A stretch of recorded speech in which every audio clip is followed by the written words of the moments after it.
Hi, good evening. I'm Rebecca Delmas, and you are watching Channel 7 Eyewitness News. We have some breaking news. The bubonic plague is beginning to look like a pandemic, says officials, calling it the Black Death. What started originally in China has now spread all over Asia, and hundreds of people are dying. Jenny Smith is in Tuscany with the full story. Jenny? Yeah. Thanks, Rebecca. I'm here in Tuscany. As you can see, the bubonic plague is still very bad. People are sick everywhere and lying in the streets. Families have even gone to abandoning their family members because they don't want to get sick and die. Doctors say that the cause of this plague is due to poor sanitation and waste in the streets. As you can see, this is going very bad and people are very sick. Here. I'm Jenny Smith, Channel 7 Eyewitness News. Jenny, stay safe out there. We'll be checking in with you soon. We were planning on having Dr. Carol Heggert here, but unfortunately she got caught up at an art festival. But we have her on the phone and she's going to explain this horrible plague. Dr. Heggert? Thank you for having me. The plague is this rapidly spreading disease that affects pretty much everyone. The disease is primarily caused by rats. The conditions in the city are also helping to spread the disease. There is waste in the streets, the houses are overcrowded, and the river is terribly polluted. What are the effects of the disease? The main effects are weakness and fever. Some can also experience chills, cough, and black boils. Many die. Definitely not a pleasant position to be in. Are there any cures that we know of right now? Some people are thinking that wearing flowers around their necks can help cure the disease, but they really don't. There are other cures that have been attempted, but nothing seems to work. Thank you so much, Dr. Heggert, and make sure to pick up his new book, An Apple a Day Keeps the Rat Away, at your local retailer. Thank you so much for having me. We're just going to check in with Jenny Smith, who seems to have a surprising update. Jenny? Yes, Rebecca. In fact, I found that the Jewish community seems to be immune. I have someone here from the Jewish community. What's your name? Sarah Rachel Fagel. Sarah Rachel Fagel is going to explain why the Jews are immune. Sarah Rachel Fagel? Yes, so Baruch Hashem, we're all good because we clean ourselves and we're very sanitary. So Chas v'Shalom, we get sick, and Baruch Hashem, we're all good, and we just clean ourselves so we don't get sick. Yes, that is very interesting that they are all immune. Thank you, Sarah Rachel Fagel. I'm Jenny Smith, Channel 7 Eyewitness News. Thank you, Jenny. Wow, it's really amazing that they're still healthy. Dr. Heggert, do you have any thoughts on this?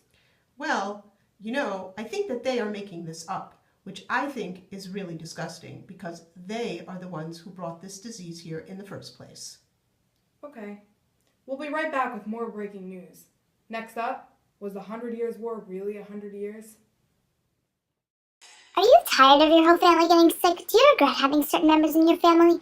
You won't be anymore with the black protection boxes from SNS Caging. Keep those sick away from you. Keep your family safe and the disease out of your house. Call now to order your very own box. Call 1-800-521-7896. 1-800-521-7896. Call in the next 10 minutes and we'll include our very effective hormone-free rat traps. Just pay separate shipping and handling. Order now. Welcome back. Last night, the 100 Years' War was officially declared over. The English were defeated by the French troops at the Battle of Castellon. Not only did the English suffer defeat, but also internal civil war is now a major threat and money is low.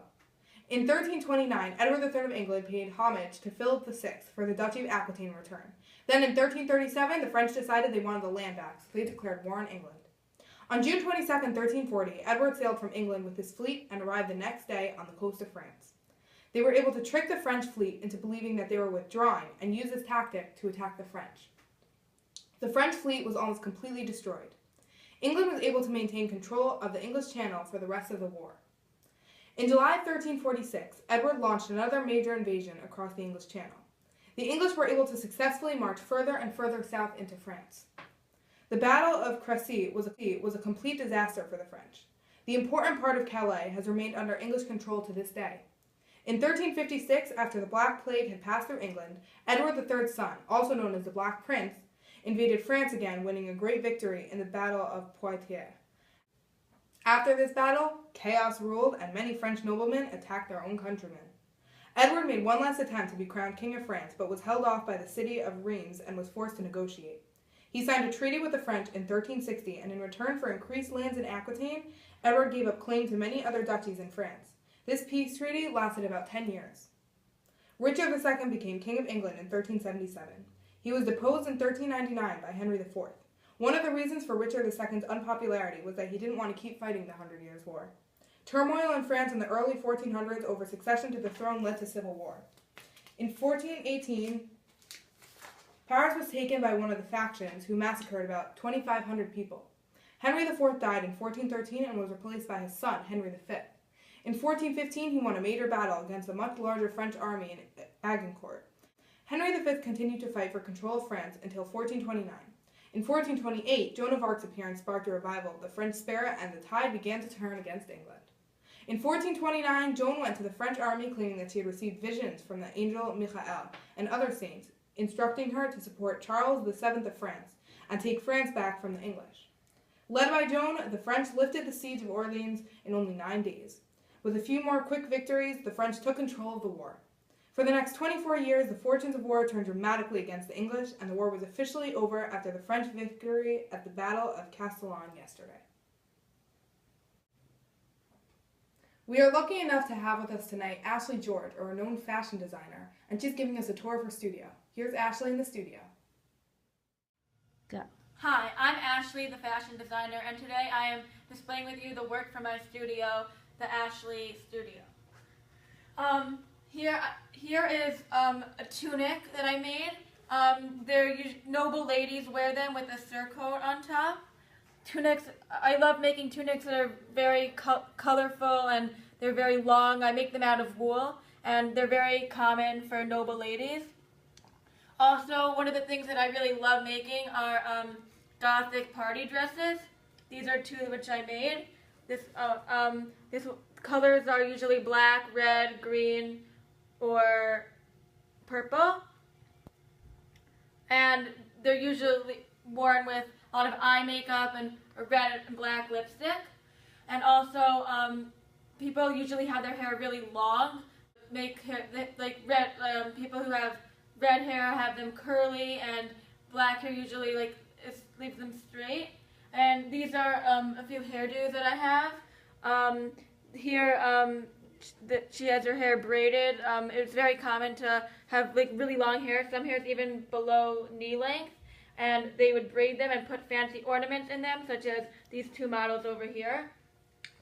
One of the things that I love doing most is putting headbands and jewels and fancy ornaments in the hair which show the fancy rank of the people who wear them.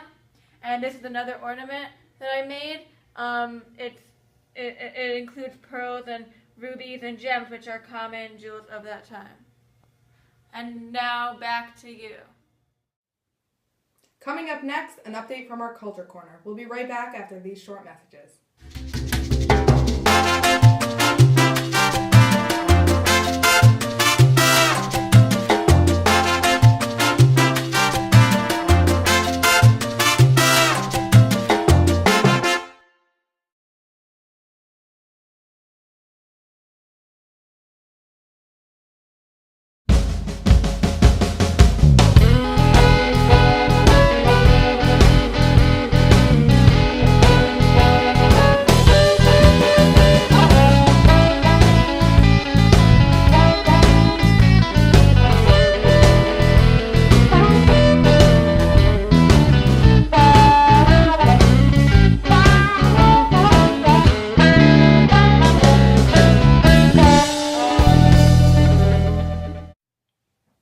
Welcome back, and now we have an update from our cultural correspondent, Marie Claire. Marie? Yesterday was the play Le Jeu de Robin et Marianne by Adam de Arès. The storyline is Marianne resisted a knight and remained faithful to a shepherd. This musical includes folk music and opera, and is an example of secular music. The playwriter, Adam de Arès, is of northern France and was born near the Arras market. Other plays which he wrote include The Play of Madness and the poem Congress, as well as many other songs. Here is a clip from yesterday's play.